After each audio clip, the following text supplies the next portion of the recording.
हमारे YouTube channel के सभी सब्सक्राइबर को दिल से धन्यवाद। आपका समर्थन और प्यार हमारे लिए अनमोल है।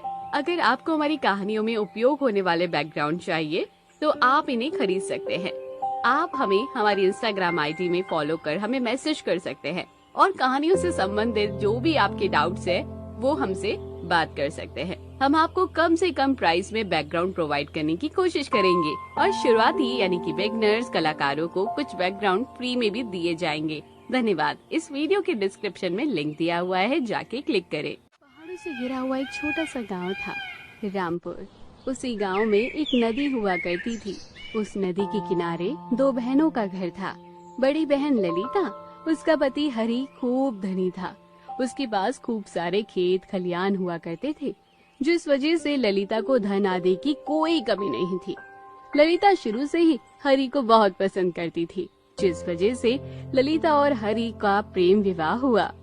वहीं दूसरी तरफ ललिता की छोटी बहन रूपा उसी नदी के किनारे पर एक छोटी सी झोपड़ी में अपने पति रामू के साथ रहा करती थी। रामू उसी नदी में मछलियां पकड़कर उन्हें बाजार में बेचने का काम किया करता था और उन दोनों बहनों का घर आमने सामने ही था। फिर एक दिन, अरे वाह, आज फिर तुम मेरे लिए सोने की अंगूठी लेकर आए हो। वाकई में आप मेरे लिए कितनी अच्छी अच्छी चीजें लाते हो। आप मेरे बहुत अच्छे पति हो, जो मुझे कुछ कुछ दिन छोड़कर कुछ न कुछ उपहार देते रहते हो। वो सब छोड़ो, पहले तुम मुझे ये बताओ, तुम्हें ये सोने की अंगूठी कैसी लगी भाग्यवान? बहुत सुंदर है, वाकई में सोने की अंगूठी बहुत सुंदर है। मगर मैंने जो सोने के हार का सेट लाने को कहा था, वो तुम कब ला कर दोगे? हाँ, क्यों नहीं ललिता, जरूर मैं तुम्हें वो सोने का हार भी ला कर दूंगा। अरे भाग्यवान, पहले तुम जरा हमारी फसल निकल जाने दो। फसल निकलने के बाद तुम जो कहोगी वो मैं तुम्हें ला कर दूंगा। तुम वाकई में बहुत अच्छे हो, जो तुम मेरा इतना ख्याल रखते हो। आज तक मैंने जो जो तुमसे मांगा है, तुमने मुझे ला कर दिया है, और आज ये सोने की अंगूठी। अरे भाग्यवान, ये तो मेरा कर्म है कि तुम्हारी सभी इच्छाएं पूरी करना। और देखो भाग्यवान, वहीं दूसरी तरफ तुम्हारी बहन। भाग्यवान, मुझे तो नहीं लगता तुम्हारी बहन का वो पति उसे ये सब लाकर देता भी होगा या नहीं। ये बात तो तुमने बिल्कुल सही कही। मुझे नहीं लगता कि आज तक मेरी बहन ने ऐसे सोने के आभूषण देखे भी होंगे। पता नहीं उसने वो भिखारी में ऐसा क्या देखा जो उसने उससे शादी कर ली। तुमसे शादी करने के बाद तो मेरे जीवन के भाग्य ही खुल गए। ये बात तो तुमने सही कही भाग्यवान। और ललिता, जब से मैंने तुमसे शादी की है, तब से मैं और धनी हो गया।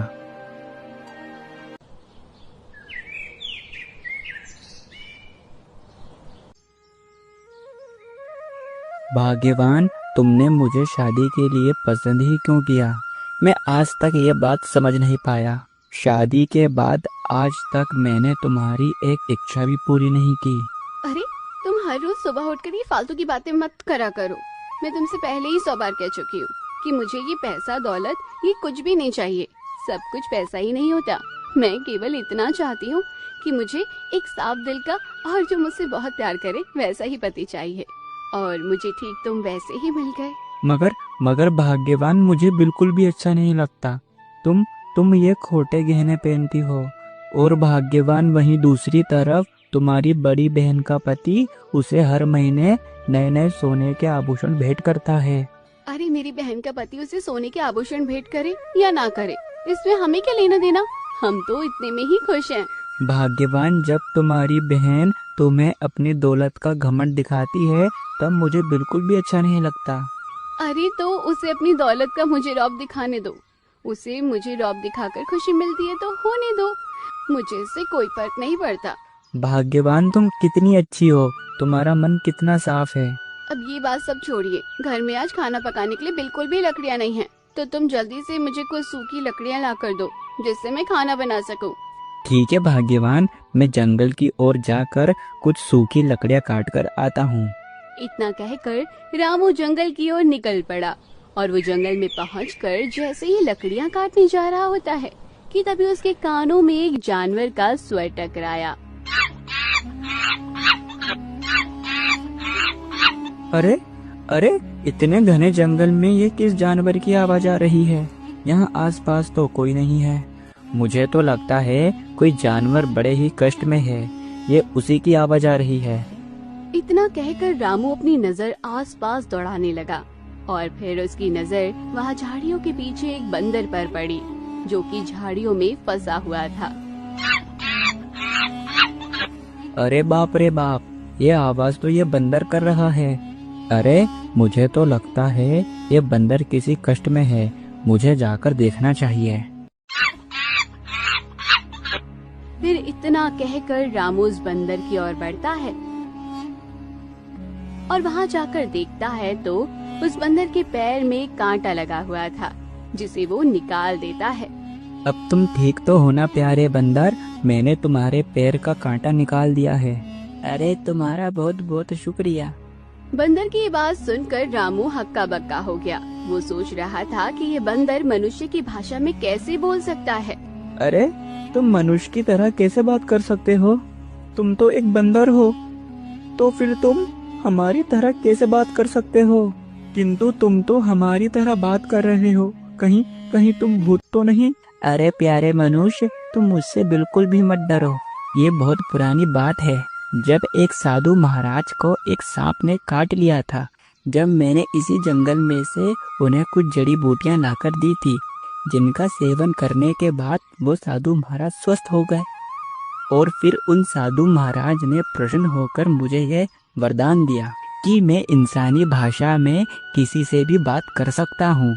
तुमने मेरी जान बचाई है, आज से तुम मेरे सच्चे मित्र हो। मित्र, तुम्हें अपने जीवन में कभी भी मुसीबत का सामना करना पड़े तो तुम बेझिझक यहाँ आकर मुझे आवाज लगाकर पुकारना, मैं तुम्हारी समस्या का हल करने तुरंत यहाँ आ जाऊंगा। फिर इतना कहकर वो बंदर वहाँ से चला जाता है।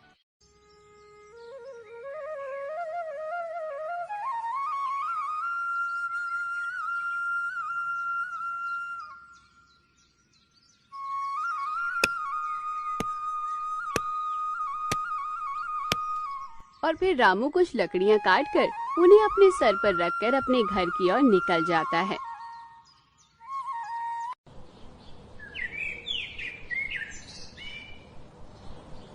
रामू के घर पर रूपा की बड़ी बहन ललिता आती है। अरे रूपा, ओ रूपा, कहाँ मर गई? अरे दीदी, आज तुम्हारा हमारे घर की ओर आना कैसे हुआ? और आप खड़ी क्यों हैं? आओ ना बैठो। अरे नहीं नहीं बहन, बैठने का बिल्कुल भी समय नहीं है। तो अच्छी तरह से जानती होगी कि हमारा कितना बड़ा घर है, फिर इतने बड़े घर में कामकाज में सारा दिन ही निकल जाता है। अरे रूपा, ये तुम्हारे घर में आने के बाद मुझे अचानक से इतनी घुटन की हो रही है। यहाँ कितनी गर्मी है, तुम कैसे रह पाती हो इस झोपड़ी में? बस दीदी, हमें तो इस झोपड़ी में रहने की आदत हो गई है और हमें तो कोई तकलीफ नहीं होती है। और आप बताइए, यहाँ कैसे आना हुआ? अरे कुछ नहीं बहन, मैं बस तुझे यहाँ इतना कहने आई थी कि जब तुझे अपने कामकाज से फुर्सत मिले तो तू मेरे घर आना। तुझे अपने गहने और कुछ नई साड़ियाँ दिखाऊंगी जो मुझे अभी मेरे पति ने लाकर दी है। ठीक है दीदी, मुझे जैसे ही काम से फुर्सत मिलेगी मैं तुम्हारे घर जरूर आऊंगी। वैसे रूपा, तुझे तेरे पति ने शादी के बाद कुछ दिया है या नहीं? हाँ, मगर वो बेचारा तुझे दे भी क्या सकता है, तुम्हारे तो खाने के भी ठिकाने नहीं रहते। अरे दीदी, ऐसी बात नहीं है, उन्होंने मुझे जीवन में खूब सारी ढेर सारी खुशियाँ दी है और वही मेरे लिए काफी है। मुझे इसके अलावा और कुछ नहीं चाहिए। रूपा, जहाँ तक कि मैं जानती हूँ कि खुशियाँ देने से पेट नहीं भरता। मेरी बात मान, तो अपने पति को छोड़कर अच्छे धनी व्यक्ति से शादी कर ले दोबारा, वो तुझे कुछ दे तो पाएगा कम से कम। और वैसे भी ये तेरा पति भिखारी तुझे दे भी क्या सकता है? अरे दीदी, आपको ये बात कहते हुए बिल्कुल भी शर्म नहीं आ रही है क्या? मुझे मेरे पति अधिक प्रिय हैं और मैं उनसे बहुत प्यार करती हूँ और मुझे तुम्हारी तरह की पैसा जमीन जायदाद का घमंड नहीं है। हमारे पास जितना है हम उतने में ही खुश हैं। और खबरदार खबरदार, अब तुमने मेरे पति के लिए एक शब्द भी कहा तो देखो तो कैसे अपनी बड़ी बहन से ये ऐसे बात कर रही है। क्यों रूपा, तुझे इस तरह मुझसे बात करने में जरा भी शर्म नहीं आ रही? तो दीदी, आपको ये बात कहते हुए शर्म नहीं आई? रूपा, तू मेरी बहन है, मैं इसलिए तेरा भला चाह रही थी। नहीं दीदी, कृपया करके आप मेरे साथ ऐसे बात बिल्कुल ना कीजिए। ठीक है रूपा, अब मैं चलती हूँ।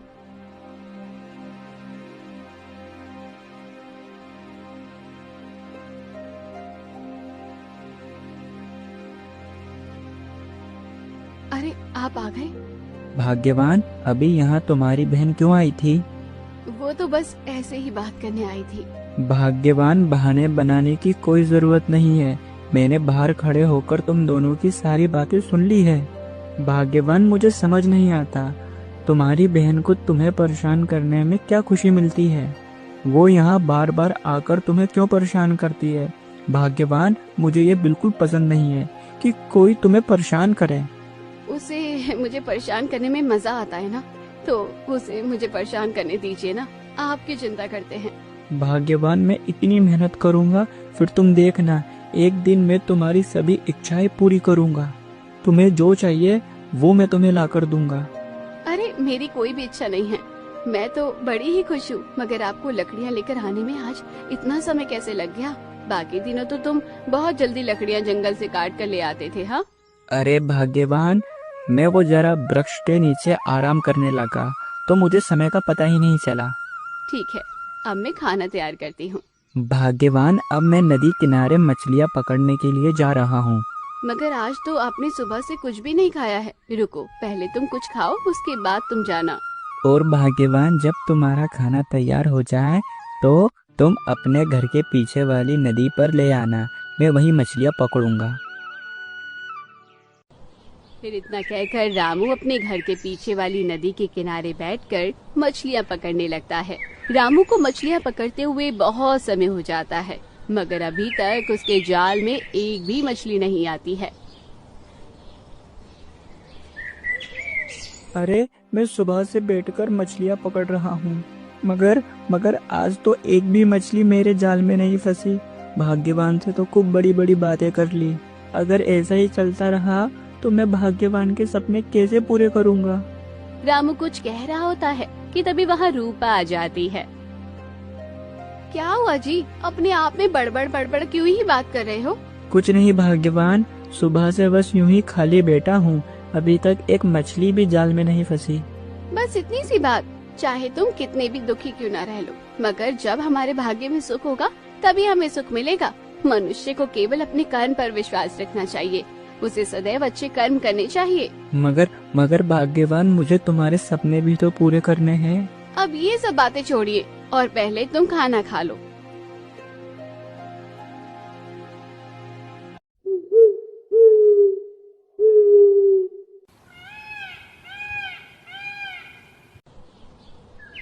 फिर अगले दिन की सुबह, अरे सुनते हो जी, आज घर में आटा चावल चीनी सब कुछ खत्म हो गया है। मुझे तो यही समझ नहीं आ रहा है कि आज हम क्या खाएंगे। क्या भाग्यवान, आज घर में अन्न का एक दाना भी नहीं है? नहीं जी, आज घर में अन्न का एक भी दाना नहीं है और पिछले कुछ दिनों से अपने जाल में एक भी मछली नहीं आ रही है, जिस कारण घर में एक भी पैसा नहीं है। अरे भाग्यवान, तुम बिल्कुल चिंता मत करो, मैं गांव में कुछ काम ढूंढता हूँ। फिर इतना कहकर रामू अपने घर से निकल जाता है और वो गांव में कुछ काम ढूंढने लगा, मगर उसे कहीं भी काम नहीं मिला और वो फिर जंगल में जाकर एक पेड़ के नीचे बैठ जाता है। आज सुबह से गांव में काम ढूंढ रहा हूँ, मगर मुझे आज गांव में कुछ भी काम नहीं मिला। पता नहीं हमारे भाग में क्या लिखा है, जो हमें 2 समय का खाना भी ठीक समय पर नसीब नहीं हो रहा मुझसे। और अब मेरी पत्नी का दुख देखा नहीं जाता, वो बेचारी कितनी परेशान रहती है। रामू अपने आप से बात ही कर रहा होता है कि तभी उसे बंदर की आवाज सुनाई देती है और देखते ही देखते वहाँ वो बंदर आ जाता है, जिसकी सहायता कुछ दिन पहले रामू ने की थी। अरे क्या हुआ मित्र, आज तुम ये पेड़ के नीचे अपने आप से क्या बातें कर रहे हो? और मित्र, आज तुम्हारा ये मुंह उतरा उतरा क्यों लग रहा है? अरे मेरे मित्र, मेरा दुख तो बहुत बड़ा है, उसे तुम्हें बताने से मेरा कोई फायदा नहीं होगा। अरे मित्र, तुम अपनी समस्या मुझे बताकर तो देखो, काश मैं उस समस्या का हल कर सकूं। फिर रामू ने उस बंदर को अपनी सारी बातें बताई।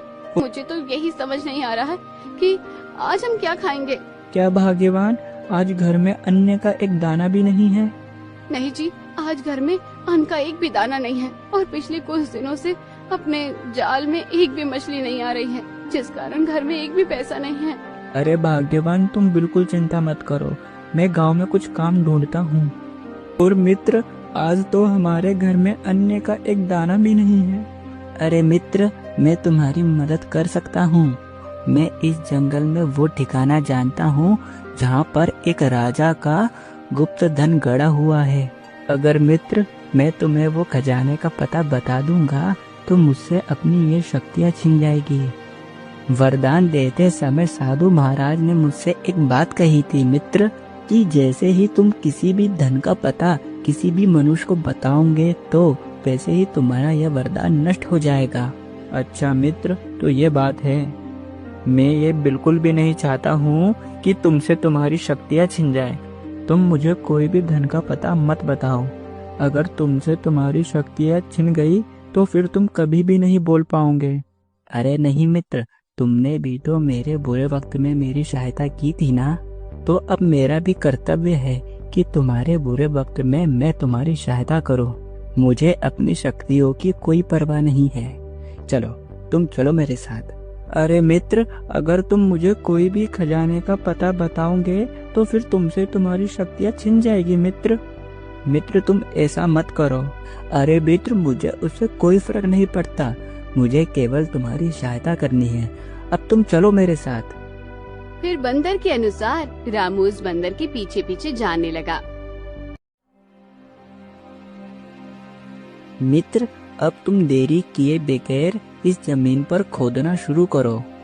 तुम्हें इस जमीन के नीचे ढेर सारा खजाना मिल जाएगा, मगर तुम मेरी ये बात ध्यान रखना, जैसे ही वो खजाना तुम्हारे हाथ आएगा वैसे ही मेरा वरदान समाप्त हो जाएगा मित्र। फिर मैं तुमसे मनुष्य की तरह कभी भी बात नहीं कर सकूंगा मित्र। और मित्र, एक बात का तुम ध्यान रखना, ये बात तुम अपनी पत्नी के अलावा और किसी को मत बताना। और मित्र, इस खजाने की सहायता से तुम अपना जीवन खुशियों से व्यतीत करना। मगर मित्र, खजाना पाने के बाद तुम मुझे भूल मत जाना। अरे मित्र, ये तुम कैसी बात कर रहे हो? मैं तुम्हें कभी नहीं भूलूंगा। मैं तुमसे हर रोज यहाँ मिलने आऊंगा और मैं ये बात किसी से नहीं कहूंगा।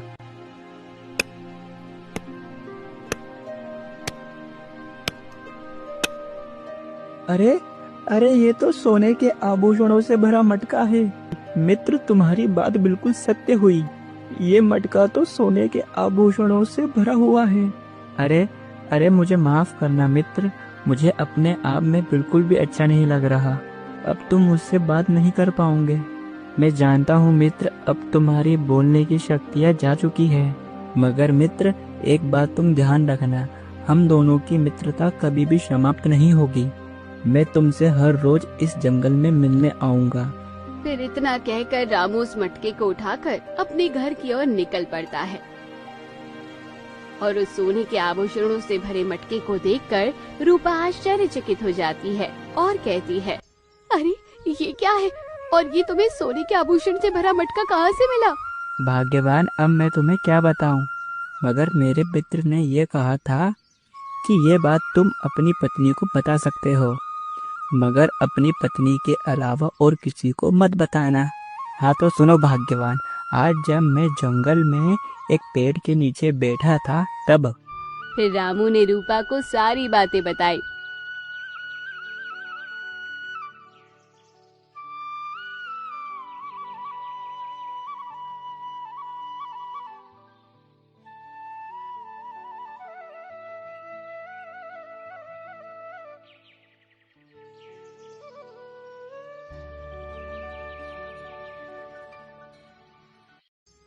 क्या तुम्हें इस खजाने का पता वो बंदर ने बताया? इसका मतलब ऊपर वाले ने आखिरकार हमारी मदद की है, सुन ली है हमारी। हाँ भाग्यवान, हाँ, अब देखना मैं तुम्हारे सभी सपने पूरे कर दूंगा। मगर अब वो बंदर कभी भी तो नहीं बोल पाएगा ना? हाँ भाग्यवान, मगर मैं अपने मित्र से हर रोज उस जंगल में मिलने जाऊंगा। फिर इसी प्रकार कुछ दिनों बाद पूरे गांव का सबसे धनी व्यक्ति वो रामू बन गया। रामू के पास एक बड़ा घर था और बहुत सारी खेती थी, मगर रामू हर रोज सुबह सुबह जंगल की ओर अपने मित्र को मिलने जाया करता था और उससे खूब समय तक बात किया करता था। भले ही वो बंदर कुछ कह नहीं पाता, किंतु रामू की बात सुनकर वो अपना सिर अवश्य हिलाता था।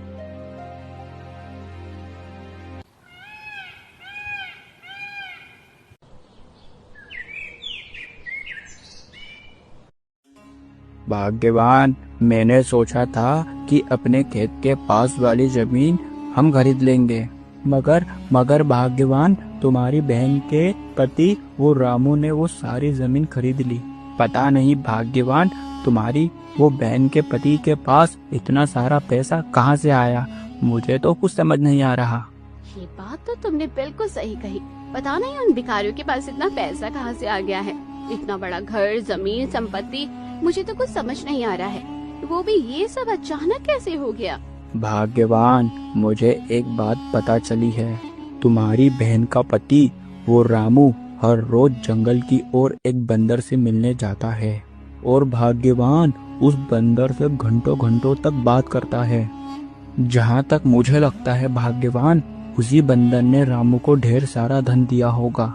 और भाग्यवान, मैंने गांव के कुछ युवकों के मुंह से ये बात सुनी है कि रामू को एक बंदर ने गुप्त धन का स्थान बताया था। हाँ, मुझे भी यही लगता है, मगर मुझे भी मेरी बहन से अधिक धन चाहिए। तुम कुछ करो। भाग्यवान, कल सुबह हम उस जंगल की ओर जाएंगे और फिर उस जंगल में जाकर उस बंदर को पकड़कर हम उस बंदर से गुप्त धन का पता पूछेंगे। और भाग्यवान, जैसे ही वो बंदर हमें गुप्त धन का पता बता देगा तो फिर हमें धनी होने से कोई नहीं रोक सकता। फिर अगले दिन की सुबह हरी और ललिता उसी जंगल की ओर निकल जाते हैं और उस बंदर को खोजने लगते हैं। और कुछ दूरी चलने के बाद उन्हें वहाँ वही बंदर नजर आता है। अरे भाग्यवान, मुझे तो लगता है ये वही बंदर है। हाँ, अब मुझे इसे जल्दी पकड़ना है, वरना ये यहाँ से भाग जाएगा। फिर हरी और ललिता उस बंदर को पकड़कर एक पेड़ से बांध देते हैं और उसके साथ दुर्व्यवहार करने लगते हैं। अरे ओ बंदर, जिस प्रकार तूने वो रामू को गुप्त धन का पता बताया है, वैसा ही कोई गुप्त धन का स्थान हमें भी बता, जिसे पाकर हम और धनी हो जाएं। हाँ बंदर, अब तू देरी न करते हुए तुरंत ढेर सारा खजाना दे, जिस प्रकार हम और भी धनी हो जाएं। हरी और ललिता उस बंदर को बहुत कष्ट प्रदान कर रहे थे। उस बेचारे बंदर की आंखों से आंसू आने लगे थे। भाग्यवान, ओ भाग्यवान, अब मैं अपने मित्र से मिलने के लिए जंगल की ओर जा रहा हूँ। आज मुझे आने में समय लग जाएगा।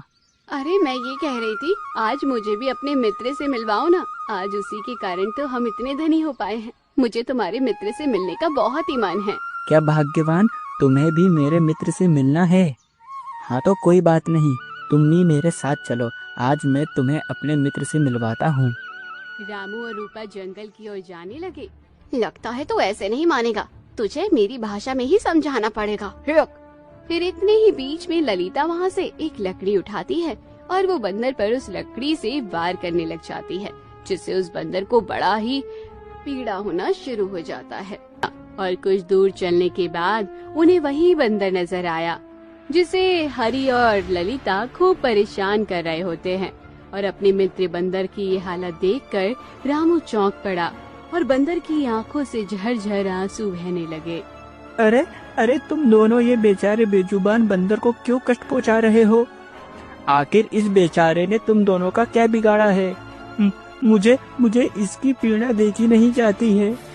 अच्छा, जरा देखो तो इन दोनों दयालु को। चालाकी से इस बंदर से खजाना ले लिया और जब हमारी बारी आई तो हमसे ये कह रहे हैं कि इस बंदर को छोड़ दो। दीदी, आप बिल्कुल भी ठीक नहीं कह रही हैं।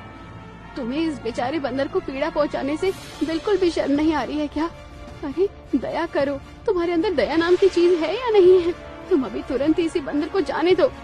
नहीं नहीं, बिल्कुल नहीं। ये बंदर जब तक मैं इसको नहीं छोड़ूंगी, जब तक ये मुझे खजाना नहीं देता है।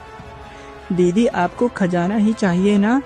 तो हमारे पास जितनी भी संपत्ति है वो सब संपत्ति तुम रख लो, मगर इस बेचारे बंदर को छोड़ दो।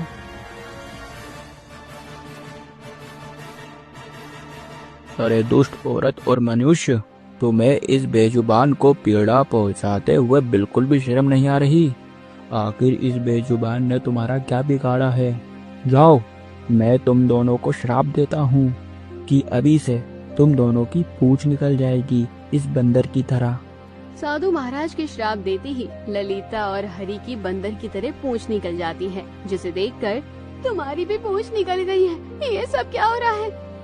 जिस बंदर को तुम परेशान कर रहे हो, आज से कुछ सालों पहले इसी जंगल में इस बंदर ने मेरी जान बचाई थी। जब मुझे एक सांप ने काट लिया था, तभी इस बंदर ने इसी जंगल से मुझे कुछ जड़ी बूटियां लाकर दी थी, जिसका सेवन करने के बाद मैं ठीक हो पाया था। इस बेजुबान ने ही मेरी जान बचाई थी और फिर मैंने इसे प्रसन्न होकर एक वरदान दिया था कि तुम मनुष्य की तरह बोल सकोगे।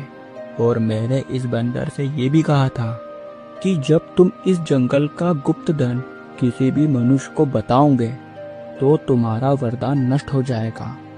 मगर इस बंदर ने अपने वरदान की परवाह किए बगैर अपने मित्र की सहायता की और अपना वरदान खो दिया। हमें माफ कर दीजिए साधु महाराज, हमसे बहुत बड़ी भूल हो गई है। हम धन माया में इतने अंधे हो गए थे जो हमने बेशर्मी से सभी हदें पार कर दी और हमने इस बेचारे बंदर पर अत्याचार किया। हमें माफ कर दीजिए साधु महाराज, हम दोनों से बहुत बड़ी भूल हो गई है। अरे क्षमा कर दीजिए, तुम्हें यह कहते हुए शर्म नहीं आ रही? तुम्हें यह पता नहीं है कि एक मनुष्य का कर्म होता है कि किसी के बुरे वक्त में उसकी सहायता करना और उस पर दया करना। मगर दया करना तो छोड़ो, तुम दोनों से तो किसी का अच्छा भी देखा नहीं जाता है। किंतु बंदर, मैं तुम्हारी मित्रता देखकर बड़ा ही प्रसन्न हुआ। मैं तुम्हें फिर से वरदान देता हूँ कि तुम पहले की तरह बोल सकोगे। साधु महाराज के वरदान देते ही वो बंदर फिर से बोलने लगा। तुम्हारा बहुत बहुत शुक्रिया साधु महाराज, जो आपने मुझे फिर एक बार वरदान दिया। अब मैं अपने मित्र से बात कर सकूंगा। साधु महाराज, अब इन दोनों की अक्ल ठिकाने पर आ चुकी है, आप इन्हें क्षमा कर दीजिए।